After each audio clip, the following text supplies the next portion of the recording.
Hello दोस्तों, मैं प्रियंका स्वागत करती हूँ आपका अपने परिवार टीचर सक्सेस चैनल में। आई होप आप सभी लोग बहुत बढ़िया होंगे, पॉजिटिविटी से भरे हुए होंगे और जितना भी आपका डेली स्टडी का टाइम टेबल होगा उतना आप डेली सेट कर रहे होंगे। तो जैसा कि आप लोगों ने थंबनेल में देखा और यहाँ पे भी बातें हो रही हैं कि आज हम लोग सी-टेट के ईवीएस यानी कि पर्यावरण अध्ययन के बारे में बात करेंगे और प्रीवियस ईयर क्वेश्चन जो कि 31 जनवरी 2021 को जो पेपर हुआ था ईवीएस का, उसके बारे में हम बात करेंगे। और जो क्वेश्चन है वो टॉप 30 होने वाले हैं और इन टॉप 30 क्वेश्चन में आपका स्कोर कितना रहता है कमेंट बॉक्स में ज़रूर बताएं। और कम समय में ज़्यादा प्रश्न, जहाँ पे प्रश्नों की व्याख्यान की ज़रूरत है, यानी कि जब पैडागॉजी चलेगी वहाँ पे व्याख्या ज़्यादा ज़रूरी होती है, तो वहाँ पे बातें होंगी अगर आवश्यकता पड़ी तो। महत्वपूर्ण प्रश्नों की श्रृंखला है, क्योंकि आपको पता है कि सी-टेट में या यूपी-टेट में किसी भी एग्ज़ाम में के लिए लगभग मेनली प्रीवियस ईयर इम्पॉर्टेंट होता है, क्योंकि ये आपको बता पाता है कि किस प्रकार के प्रश्न किसी भी जो है एग्ज़ाम में पूछे जाते हैं। चैनल पर नए हैं और पहली बार हमारी वीडियो से अवगत हो रहे हैं तो चैनल को सब्सक्राइब कर लें और बेल आइकन को भी प्रेस कर दें ताकि आने वाली अगली वीडियो आप तक पहले पहुंचे। ज़्यादा टाइम वेस्ट नहीं करते हैं, शुरू करते हैं आज की सेशन को और किस प्रकार के प्रश्न लिए गए हैं उनको। ठीक है, तो जो प्रश्न हैं वो इस प्रकार से हैं। पहला प्रश्न देखते हैं। अगर बात कर ली जाए 2022 से 2021-22 से जो बदलाव हुआ है ईवीएस के पेपर में, वो ये हुआ है कि पहले मैपिंग से प्रश्न नहीं पूछे जाते थे, लेकिन अब जो है 2022 में आपको मैप से प्रश्न पूछा गया है बहुत सारा। मतलब एक एग्ज़ाम के टाइम में, एक दिन के एग्ज़ाम के टाइम में आपका 2 प्रश्न तो बन जाता था मैप से, तो ये कुछ नया है। फिलहाल 2021 में आपको नहीं मिलेगा मैप से संबंधित प्रश्न। फिलहाल देखते हैं क्या था 31 जनवरी को पेपर। पहला पेपर कौन सा था? वो पहला था कि निम्नलिखित में से कौन से जानवर का आगे का दांत उसकी पूरी ज़िंदगी बढ़ता रहता है। बहुत ही आसान, सभी लोगों ने रटा होगा। जब जानवर चैप्टर आता है आपका पशु पक्षी जानवर, तब वहाँ पे सबसे पहले आपको यही सब पढ़ाया जाता है लगभग। तो बिल्ली है, गिलहरी है, सांप है और बाघ है। ठीक है, अच्छा ये दूसरे क्वेश्चन का ये नीचे आ गया, यहाँ पे सिर्फ बाघ है। ठीक है, तो आपको पता है कि आगे का दांत जो पूरी ज़िंदगी बढ़ता रहता है वो है गिलहरी। ऑप्शन सही हो जाएगा। क्यों? क्योंकि उनके दांत हमेशा बढ़ते रहते हैं। एक पॉइंट ये हो जाता है। दूसरी पॉइंट ये, बढ़ने की वजह से, लगातार बढ़ने की वजह से वो लगातार कुतरते रहते हैं चीज़ों को, ताकि उनका दांत जो है बढ़े न। तो देखिए ये हो गई सांप आ गया। सांप के जो दांत है वो नुकीले होते हैं और घुमावदार होते हैं, लेकिन फिर भी नुकीले होने के बावजूद भी ये जो है जो अपने भोजन करते हैं वो निगल के करते हैं, चीरते फाड़ते नहीं हैं। लेकिन यहीं पे बाघ का जो दांत होता है नुकीला होता है, तो इसी वजह से वो अपने जानवर को, अपने भोजन को चीर फाड़ के खाते हैं। इससे भी प्रश्न पूछते हैं, बनते हैं सी-टेट यूपी-टेट दोनों में। आगे देखते हैं, नीचे दिए गए यानी कि दिए गए विकल्पों में से सर्वाधिक उपयुक्त विशेषता पहचानिए। सबसे ज़्यादा जो मुख्य रूप से विशेषता है उसके बारे में। ठीक है, केवल मधुमक्खी से संबंधित है। केवल रानी मक्खी ही अंडे देती है। ठीक है, नर मक्खी की कार्यकर्ता के रूप में कोई विशेष भूमिका नहीं होती, ये बात भी सही है। सभी मादा मक्खी अंडे देती हैं। कार्यकर्ता मक्खी भोजन को खोजती हैं और उसे छत्ते में ले आती हैं, ये बात सही है। तो देखिए केवल रानी मक्खी ही अंडे देती है, ये बात सही है। नर मक्खी की कार्यकर्ता के रूप में कोई भूमिका नहीं होती, ये भी बात उसकी विशेषता है मधुमक्खियों की। सभी मादा मक्खी अंडे देती हैं, ये विशेष रूप से नहीं कहा गया है। कार्यकर्ता मक्खी भोजन को खोजती हैं और ये उसे छत्ते में ले आती हैं, सबसे इम्पोर्टेंट है। जो लेबर होती हैं वो उनका काम करना होता है, वो जो है रानी मक्खी का ध्यान देती हैं और काम करती हैं। तो ये 3 ऑप्शन बिल्कुल सही हो जाएंगे। तो देख लेंगे तीनों ऑप्शन किस में है। तीसरे में है, पहला दूसरा नहीं, पहला दूसरा तीसरा नहीं, पहला दूसरा चौथा सही होगा। तो पहला और दूसरा चौथा, पहला ऑप्शन सही हो जाएगा। ठीक है, पहला दूसरा और चौथा। आगे देखते हैं, व्यक्ति जो वनों में कम से कम 25 वर्षों से रह रहे हैं उनका वन भूमि और उनमें होने वाली उपज, यानी कि जिस भी धरा पे वो रह रहे हैं, पृथ्वी पे रह रहे हैं, जहाँ पे भी रह रहे हैं, वहाँ पे जो अगर 25 साल से ज़्यादा अगर वो व्यक्ति रह लेते हैं, कोई समूह रह लेता है, तो वहाँ पे जो उपज होती है, जो फसल होती है, और उस भूमि पे उनका पूरा अधिकार होता है। ये कौन सी एक्ट में लिखा गया था? ठीक है, वन एक्ट के अधिकार 2007 से, भारतीय वन एक्ट 1927 से, राष्ट्रीय वन नीति 1988 से, भारतीय वन संशोधन एक्ट 2019 से। तो देखिए जो इसका सही आंसर है वो पहला है वन एक्ट अधिनियम अधिकार 2007 से ये कहा गया है कि 25 वर्षों से अधिक आप किसी भूमि में रह लेते हैं वन भूमि में तो वो आपकी हो जाएगी और वहाँ पे जो भी उपज होगी वो भी आपका होगा, आपका अधिकार होगा उस पर, ठीक है। ये बात रही। अब देख लेते हैं, तो ये तो इसका उद्देश्य है देखना जांचना। भारतीय वन एक्ट 1927 में जो इनका उद्देश्य है वो ये है कि वन में जो उत्पाद हो रहे हैं, जो भी चीज़ें हो रही हैं वन में, जो नए चीज़ें, नए पेड़ पौधे, जो रासायनिक खाद्य आ रहे हैं, उनका जो आवाजाही है, यानी कि जो उनकी तस्करी है, उन पर रोक लगाना, ये 1927 एक्ट के द्वारा इसका जो है पर्पज़ है, उद्देश्य है। राष्ट्रीय वन नीति 1988 में इनका उद्देश्य क्या है कि पर्यावरण की पारिस्थितिकी संतुलन बनाए रखना, ठीक है। आगे चलते हैं। झूम खेती क्या है? झूम खेती क्या है, किस प्रकार की झूम खेती होती है, और ऑप्शन देखते हैं। जैव खेती, काट और दग्ध खेती, कीटनाशकों का सीमित उपयोग, रासायनिक खाद का सीमित उपयोग। देखिए झूम खेती की अगर बात कर ली जाए तो झूम खेती सबसे ज़्यादा जो है आपका नागालैंड, मिजोरम, मेघालय, त्रिपुरा, मणिपुर, इस तरह से जो है यहाँ पे बहुत ज़्यादा झूम खेती का उपयोग होता है। और झूम खेती काट और दग्ध खेती है। काट और दग्ध मतलब फसल जब भी उगाई जाती है और काटने के बाद उसको कई महीनों के लिए उसी तरह छोड़ दिया जाता है, और उसके बाद कई महीनों नहीं, सालों भी हो जाते हैं, छोड़ दिया जाता है। फिर उसके बाद जो भी उस पे उपज होती है, यानी कि पेड़ पौधे या घास फूस, खरपतवार जो भी उसमें जमते हैं, उनको काटा नहीं जाता है। उनको क्या किया जाता है, उसी में काट के खेत में ही मिला दिया जाता है और फिर उनको जला दिया जाता है। तो ये झूम खेती होती है, इसमें इसीलिए इसको काट और दग्ध खेती कहा जाता है कि फसल उगने के बाद इसको कई सालों तक छोड़ दिया जाता है। उसके बाद जो भी उसमें खरपतवार उगते हैं उन्हें काट कर जो है खेत में ही मिला दिया जाता है, तो झूम खेती। और मैंने बता भी दिया कि ये कहाँ पर सबसे ज़्यादा यूज किया जाता है इस विधि का, झूम खेती का। आगे देखते हैं। रोनाल्ड रॉस को 1914 में चिकित्सा के क्षेत्र में नोबेल पुरस्कार डैश शोध के लिए मिला था। क्यों मिला था नोबेल पुरस्कार उन्हें, रोनाल्ड रॉस को? तो डेंगू मच्छर से फैलता है इसके लिए, मलेरिया मच्छर से फैलता है, चिकनगुनिया मच्छर से फैलता है, या प्लेग पिस्सुओं से फैलता है। तो देखिए इन्होंने ये बताया था कि मलेरिया जो है वो मच्छर से फैलता है, इन्होंने ये बताया था, ठीक है। रोनाल्ड रॉस ने बताया था कि मलेरिया मच्छर से फैलता है और इसी के लिए इन्हें नोबेल पुरस्कार से सम्मानित किया गया था 1914 में। और आपको पता है मलेरिया जो है किस प्रोटोजोआ, किस वायरस के कारण होता है? तो जैसे कि दो हैं, प्रोटोजोआ का एक संघ है, एक वायरस है, जिसे प्लाज्मोडियम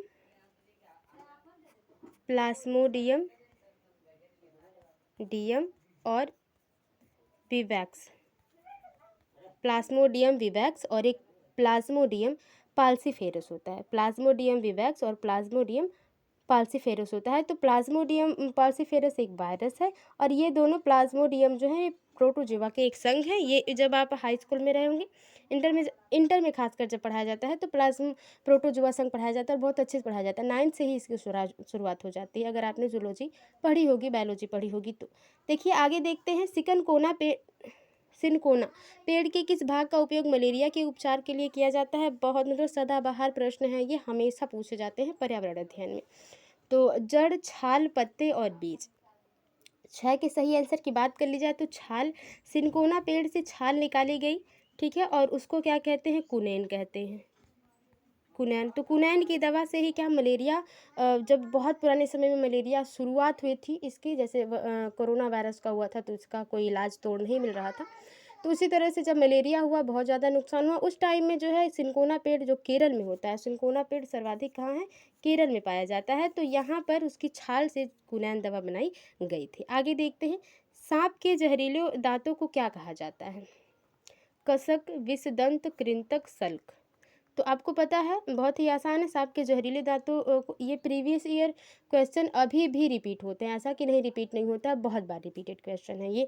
तो विषदंत उन्हें कहा जाता है, अब विषदंत भी कहा जाता है, कालरात्रि भी कहा जाता है, यमदूती, मकरी, करली, इस तरह से कहा जाता है, जो कि कालरात्रि बहुत ज़्यादा, यमदूती और कालरात्रि बहुत ज़्यादा पूछी जाती है, तो विषदंत कहा जाता है। आगे देखते हैं। निम्नलिखित में से भारत में मिलने वाला कौन सा सांप जहरीला नहीं है? दुबोइया, भारतीय सैल अजगर और करत। 8वें के सही आंसर की बात कर ली जाए तो जो अजगर है यानी कि पाइथन जो है वो विषैला नहीं होता है, आपको पता है, यही ऑप्शन सही हो जाएगा। तीसरा, आगे चलते हैं। वर्मी कंपोस्टिंग एक विधि है जिसमें खाद बनाने में उपयोग होता है। वर्मी कंपोस्टिंग क्या है, नॉर्मली पूछा गया, जो कि अगर आप जो है हाई स्कूल है, इंटर फर्स्ट यानी कि 11th में अगर आप पढ़ रहे होंगे, वहाँ पे अगर आप बायोलॉजी पढ़ते हैं या गृह विज्ञान भी पढ़ते हैं तो वहाँ पे वर्मी कंपोस्टिंग की बताई जाती है। तो फीता कृमि के बारे में आप 9th से ही पढ़ रहे हैं। जोग, केचुआ और अंकुश कृमि। तो वर्मी कंपोस्टिंग उसे कहते हैं जो केचुआ से खाद तैयार की जाती है। ठीक है, केचुआ होता है उसमें और बहुत से कीड़े मकोड़े भी होते हैं, उनको इकट्ठा करके खाद बनाई जाती है। और इससे क्या होता है, एक फ़ायदा कि यहाँ पे मक्खी और मच्छर नहीं उगते हैं और इससे प्रदूषित भी नहीं होता है पर्यावरण। आगे चलते हैं, देखते हैं क्या है अगला क्वेश्चन। पश्मीना ऊन किस जानवर से मिलती है? भेड़, ऊँट, बकरी, एप्लेका। तो 10वें का सबसे सही आंसर है बकरी। जो पहाड़ी बकरी होती हैं, जो कि आपका जो बहुत ही ऊंचाई पर रह सकती हैं, ठीक है, जहाँ पर -40 डिग्री जो सेल्सियस हो जाता है, तापमान हो जाता है, वहाँ पर वो रह लेती हैं। और जो पश्मीना ऊन से ही जो शॉल बनाई जाती है वो बहुत गर्म होती है। तो पहाड़ी बकरी हो जाएगा ये ऑप्शन। और इसे कश्मीरी शॉल भी कहते हैं, कश्मीरी ऊन भी इस तरह से कहा जाता है, क्योंकि आपको पता है कि एक ही जगह है जहाँ पे -30 डिग्री 40 डिग्री सेल्सियस चला जाता है। अधूरे जले यानी कि आधा तिहाई जो जला हो, जीवाश्म ईंधन से फैलती है। कौन सी गैस फैलती है? CO2, SO2, NO। Carbon monoxide gas जो होती है वो अधूरे जले जीवाश्म से होती है। जैसे कि अगर सिगरेट पी के फेंक दी गई तो, और आधा फेंक पूरी सिगरेट तो कोई पी नहीं सकता, कुछ पी जाती है, उसके बाद कुछ जो बचा हुआ होता है उसको छोड़ दिया जाता है, उसको फेंक दिया जाता है। और जैसे कि चूल्हे में लगाए गई जो लकड़ियां हैं ईंधन के रूप में जो यूज की जाती हैं, जो बच जाती हैं, जो सुलगती रहती हैं, उनसे जो गैस निकलती है वो निकलती है आपकी CO। और यह एक रंगहीन गंधहीन गैस है। और इससे ये हो जाता है कि इस ऑक्सीजन की कमी हमारे शरीर में जब जाती है तो ये ऑक्सीजन की कमी कर देती है, जिससे हमें सांस की प्रॉब्लम हो जाती है, फेफड़ों से प्रॉब्लम हो जाती है। आगे देखते हैं, पौधों में पानी देने के लिए प्रयुक्त तकनीकी जिसमें संकीर्ण यानी कि पतली नालियों से पानी सीधा पौधे के आधार में दिया जाता है, यानी कि जड़ में दिया जाता है, वो क्या कहलाती है? नैनो सिंचाई, माइक्रो सिंचाई, सिमेटो सिंचाई या ड्रिप सिंचाई। जिसको ड्रिप सिंचाई कहते हैं, जिसका शुरुआत, इस ड्रिप सिंचाई की शुरुआत इजराइल में सबसे पहले की गई थी। अब इसे देश भर में जाना जाता है। आगे देखते हैं, निम्न पौधों में से कौन सा पौधा कीटों को जाल में फंसाता है और खा जाता है? समझ लीजिए, सदाबहार प्रश्न है ये, हमेशा पूछा जाता है। कसकुटा पौधा, सूरजमुखी का पौधा, कैक्टस पौधे या घटपर्दी पौधे। तो घटपर्दी पौधे ऐसे हैं जो इस तरह से उनका जो पत्ती होती है वो खुला हुआ होता है और यहाँ पे जो भी कीड़े मकोड़े जाते हैं वो अपने आप को ऐसे करके बंद कर लेते हैं, फिर उनको निगल जाते हैं। तो ये हो गया घटपर्दी पौधा, चौथा ऑप्शन सही हो जाएगा। 14 की बात कर लीजिए, वर्षा के पानी को भविष्य में उपयोग करने के लिए सूचित करना या संचित करना क्या कहलाता है? संचित करना, इकट्ठा करना क्या कहलाता है? वर्षा के पानी को इकट्ठा करना, वर्षा के पानी को पंप करना नहीं, वर्षा का उत्खनन, वर्षा के पानी का संचयन। ठीक है, यही सीधे सीधे प्रश्न से मिलता जुलता पूरा आंसर है, ये चौथा ऑप्शन सही हो जाएगा। निम्नलिखित में से कौन से रोग मच्छरों से होते हैं? ठीक है, होते हैं। मच्छरों से कौन से रोग होते हैं? मच्छरों से कौन से रोग उपजते हैं? Malaria, pneumonia, dengue, chikungunya. तो देखिए, मलेरिया, डेंगू और चिकनगुनिया ये तीनों मच्छरों से जो है फैलते हैं, लेकिन जो निमोनिया है वो जो है मच्छरों से नहीं फैलता। और निमोनिया वायरस, बैक्टीरिया, कवक के द्वारा होता है और फेफड़ों का संक्रमण है ये एक प्रकार का। ठीक है, अब देखिए ये रहा 15 तक जो ऑब्जेक्टिव क्वेश्चन इस प्रकार से पूछा जाता है। अब EVS पेडागोगी चलेगी आपकी 16 to 30 क्वेश्चन तक। तो इसको ध्यान से पढ़ते हैं क्योंकि ये कहीं ना कहीं लेंदी भी होते हैं और कहीं ना कहीं प्रश्न अच्छा भी होता है। तो लेंदी हो या बड़े हों प्रश्न, इससे कोई मतलब नहीं, बस आप प्रश्न को समझ लीजिए। एग्जाम के टाइम में ये इंपॉर्टेंस रखता है। और इम्पॉर्टेंट रखता है क्यों? क्योंकि उस टाइम में आप नर्वस बहुत होते हैं। अगर आपका पहली बार एग्जाम आप पहली बार देने जा रहे हैं तो, या कई बार भी देने जा रहे हैं और एक आध बार आपके हाथ नहीं लगी है सफलता, तो भी आपको घबराहट होती है। तो आप प्रैक्टिस सेट प्रीवियस ईयर हल करेंगे तो आपको बढ़िया रहेगा। विद्यार्थियों के लिए सहायक वातावरण सुनिश्चित करते हैं, इनमें से कौन सा इसी बात को प्रस्तावित करता है। यानी कि विद्यार्थियों को जब भी कक्षा में रखा जाए तो उन्हें वातावरण सुनिश्चित किया जाए, निश्चित रहे कि उनका जो वातावरण है उनके घर का, यानी कि उनका जो बैकग्राउंड है, बैकग्राउंड यानी कि उनके घर परिवार के बैकग्राउंड से बात नहीं हो रही, बात हो रही है कि वो जिस एनवायरनमेंट में रहते हैं उस एनवायरनमेंट को विद्यालय में सुनिश्चित किया जाए ताकि बच्चा आसानी से सीख पाए। तो प्रस्तावित कौन करता है? ऑप्शन देखते हैं। शिक्षक निर्देश देता है तथा विद्यार्थियों से अपेक्षा करता है कि वो उनका पालन करें। ठीक है। अनुशासित पाठ्यपुस्तक पढ़ता है, लिखता है, पढ़ाता है, और अनुशासित पाठ्य पुस्तक पढ़ता लिखता है और विद्यार्थियों से उन्हें लिखने के लिए कहता है। यानी कि शिक्षक जो है वो अनुशासित पाठ्य पुस्तक लिखते हैं और पढ़ाते हैं और बच्चों से कहते हैं कि वो उन्हें लिखें। सीखने की परिस्थिति उपलब्ध कराता है जो विद्यार्थियों को अवसर देती है कि अवलोकन करें, प्रश्न करें, प्रयोग करें तथा विभिन्न प्रत्यय यानी कि कॉन्सेप्ट की समझ विकसित करें। ये देखिए सबसे इम्पॉर्टेंट तीसरा ऑप्शन सबसे पॉजिटिव है। और आपको पता है पैडागोगी के सेशन में आपको पॉजिटिव जो है ऑप्शन ही चूज़ करने हैं जब तक नेगेटिव क्वेश्चन नहीं पूछा जाता। अगर नेगेटिव क्वेश्चन है तो नेगेटिव ऑप्शन सही होगा, पॉजिटिव क्वेश्चन है तो हर हाल में आपको सबसे पॉजिटिव ऑप्शन चूज़ करना है। आगे चलते हैं। कक्षा 5 के अध्याय दीवार के उस पार में। ठीक है, कक्षा 5 का एक अध्याय है जिसका नाम है दीवार के उस पार में। एक शिक्षक आरिफ अपने छात्रों से खेल व खेलते हैं उनके अनुभव साझा करने को कहते हैं। निम्न में से कौन सा उनके प्रयास को सबसे ज़्यादा स्पष्ट करेगा? यानी कि वो कहते हैं आरिफ जी की जो आपने अध्याय पढ़ा है दीवार के उस पार में, जो बच्चे वो खेल खेल रहे हैं वो आप अपने अनुभव साझा कीजिए कि क्या आपने ऐसे खेल खेले हैं। तो वो कौन सा जो है ऑप्शन है जो इस क्वेश्चन को स्पष्ट करेगा? खेल से संबंधित नियम की समझ का विकास, खेलों से संबंधित मूल्यों का विकास, कुछ मुद्दों की समझ पर विकास, जैसे लड़के और लड़कियों के लिए एक एक जैसे खेल मतलब एक समान खेल, सभी के लिए समान अवसर तथा टीम भावना। ऐसा होता है कि जब आप खेल साझा करेंगे, पूछेंगे कि बच्चा आप कौन कौन सा खेल खेलते हो, तो बच्चे ये ज़रूर कहेंगे कि हाँ मैं अपने दोस्तों के साथ खेलता हूँ। तो दोस्त कैसे हैं, लड़कियाँ हैं उसमें या लड़के हैं, सिर्फ लड़के हैं या लड़कियाँ भी इन्वॉल्व हैं, तो इस प्रकार के खेल होंगे। तो उसमें आपको पता चल जाएगा कि बच्चे की जो मानसिक एबिलिटी है वो कैसी है, वो किस प्रकार से तर्क कर रहा है बच्चा। तो तीसरा ऑप्शन बिल्कुल सही होगा, क्योंकि मुद्दों को पूछने का यही मकसद है कि उसमें बच्चों से ये जान लिया जाए कि बच्चा सोचता किस प्रकार से अपने सोशलाइजेशन को लेकर। आगे चलते हैं। निम्न में से कौन सी विधि प्राथमिक कक्षाओं में ईवीएस की समझ के लिए सबसे उपयुक्त है? पर्यावरण समझ के लिए सबसे उपयुक्त है, वो भी प्राथमिक कक्षाओं में 1 to 5 में। व्याख्यान विधि, चौक एवं टॉक विधि, जांच आधारित शिक्षण विधि या जग एवं मग पद्धति। 18 के सही आंसर की बात कर ली जाए तो देखिए सिर्फ चॉक एंड टॉक करेंगे, आप ही चॉक भी चलाएं, आप ही बात ही करें टॉक विधि, तो सही नहीं होगा। लेकिन वहाँ पे जब जांच आधारित शिक्षण होगा तो बच्चा सबसे बढ़िया कर पाएगा, क्योंकि प्राथमिक स्तर की बात हो रही है। व्याख्यान विधि प्राथमिक स्तर तक नहीं चलती है, तो जांच आधारित शिक्षण होगी ताकि प्रश्न भी बच्चों से किया जाए और बच्चों के भी प्रश्नों के उत्तर दिए जाएँ, और जो आपको समझाना है वो तो आप समझा ही रहे हैं। तो ये बात यानी कि आप कॉन्सेप्ट को समझाइए, बच्चा उससे संबंधित प्रश्न पूछे और अपने बात को रखे। आगे देखते हैं। ईवीएस के शिक्षण में क्षेत्रीय भ्रमण महत्वपूर्ण है। ठीक है, भ्रमण विधि जिसे कहते हैं।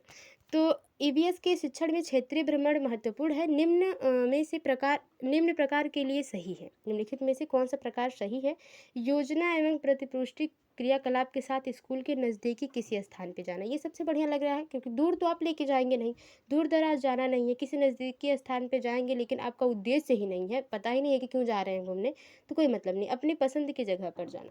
तो देखिए 19 के सही आंसर की बात करी जाए तो पहला ऑप्शन सही हो जाएगा। पहले योजना बनाएं, प्रतिपुष्टि क्रियाकलाप करें कि हमें वहाँ जाकर भ्रमण विधि में उस स्थान पर अगर हम जा रहे हैं तो हमें क्या ढूंढना है, कि बच्चों को क्या सिखाना है, तब वहाँ पे लेके जाना है, वो भी स्कूल के नज़दीकी में हो, क्योंकि प्राथमिक बच्चे हैं, 1 to 5 क्लास के बच्चे हैं, ज़्यादा दूर लेके जाना उनको संभव नहीं है। आगे देखते हैं।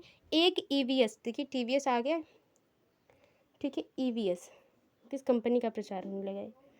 ईवीएस की कक्षा को एक खुशगवार कक्षा होना चाहिए, मतलब पर्यावरण कोई भी अध्ययन हो, चाहे पर्यावरण अध्ययन हो, चाहे हिंदी की क्लासेस हो, चाहे किसी भी सब्जेक्ट की क्लास हो, उस क्लास में बच्चे जो हैं खुश होने चाहिए, इन्वॉल्व होने चाहिए बच्चे। ऐसा नहीं कि बच्चे कटे कटे हों और शिक्षक अपना पढ़ाए जा रहे हैं। इस संदर्भ में निम्न में से कौन सा कथन सही होगा? पॉजिटिव है, पॉजिटिव ऑप्शन ही आपको चूज करना है। शिक्षक कक्षा में खुश रहता है और विद्यार्थी उनके निर्देशों का पालन करते हैं। अनुशासन का संचालन करना जिससे भी लिखित कार्य का पर केंद्रित रहे, मतलब अनुशासन का संचालन हो और बच्चे लिखते रहें सिर्फ।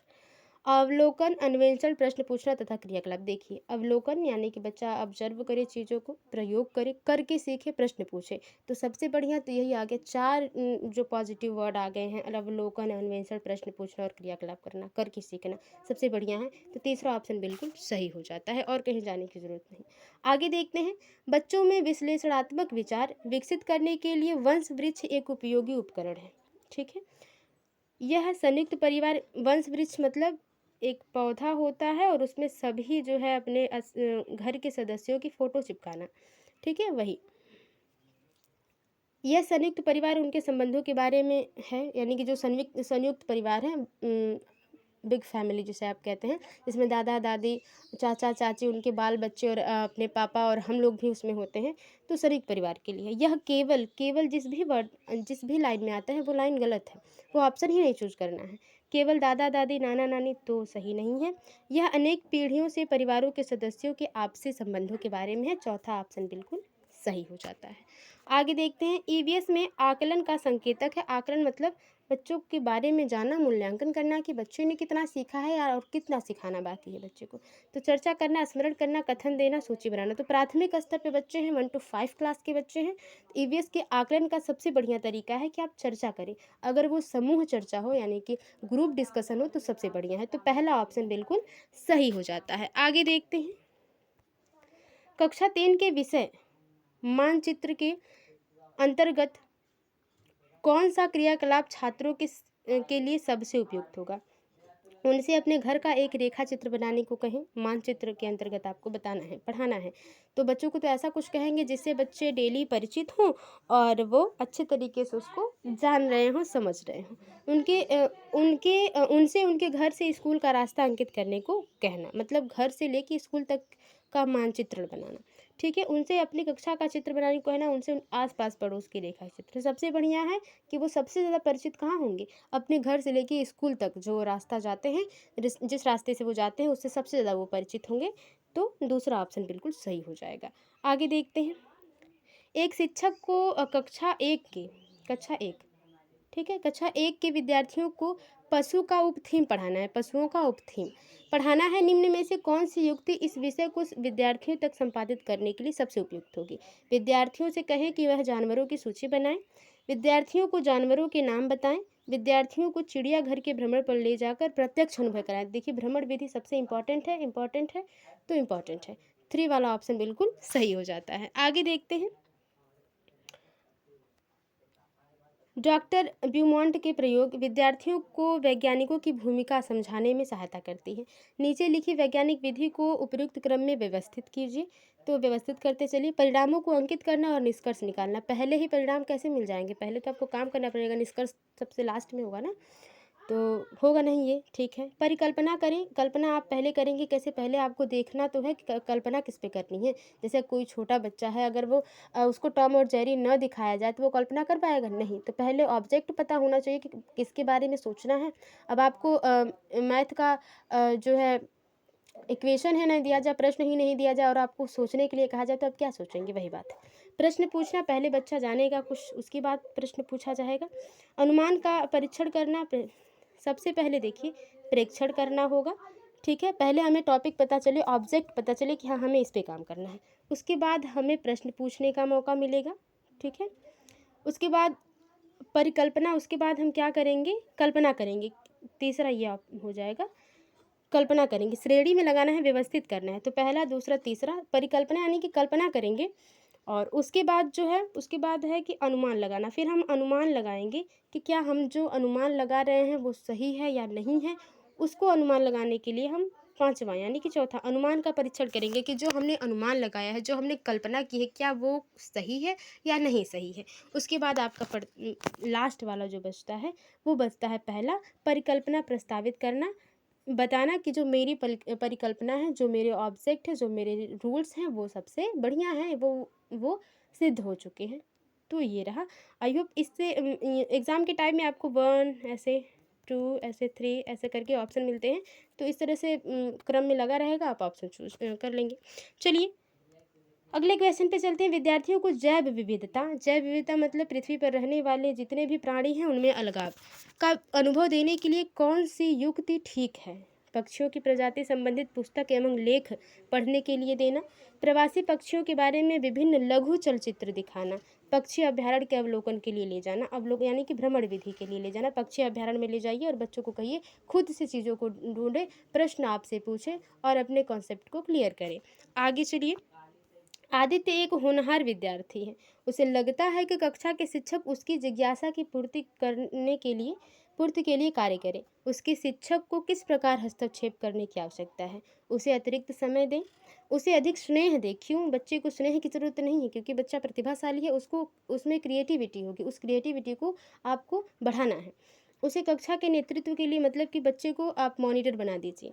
उसके लिए कुछ विशिष्ट शिक्षण सामग्री का प्रयोग करें, ये ऑप्शन सबसे बढ़िया हो जाएगा। बच्चा प्रतिभाशाली है, उसको पढ़ाने के लिए कुछ और जो है इंटरेस्टिंग चीज़ों को लाया जाए, ताकि बच्चा और उसमें इन्वॉल्व होकर अपनी क्षमता को बढ़ा सके, महारत हासिल कर पाए। क्योंकि आप 2022 में जितना भी जो है CDP का दिए होंगे पेपर, उसमें आपने देखा होगा महारत वर्ड बहुत ज़्यादा यूज होता था, महारत। ठीक है, यानी कि बच्चा अपने आप में संतुष्ट हो जाए कि मुझे ये जो सब्जेक्ट है, ये भी जो भी मैं सीख रहा हूँ, ये चीज़ मुझे पूरी तरह से आ गई, तो वो महारत। आगे देखते हैं अगला क्वेश्चन। इनमें से क्या पर्यावरण अध्ययन का भाग है? ठीक है, भाग है पूछा जा रहा है। तो विज्ञान, सामाजिक विज्ञान और पर्यावरण शिक्षा से संबंधित मुद्दे और सरोकार, सही है, ये तो है। पर्यावरण शिक्षा की अवधारणा, ये भी सही है। सामाजिक विज्ञान में मुद्दों की सरोकार, सामाजिक और असमानता से संबंधित मुद्दों का सरोकार। सबसे बढ़िया पहला वाला, किसमें विज्ञान, सामाजिक विज्ञान और पर्यावरण शिक्षा को भी इन्वॉल्व किया गया है। तीनों इंपॉर्टेंट हैं, तो तीनों हैं, तो इसलिए पहला सही हो जाएगा।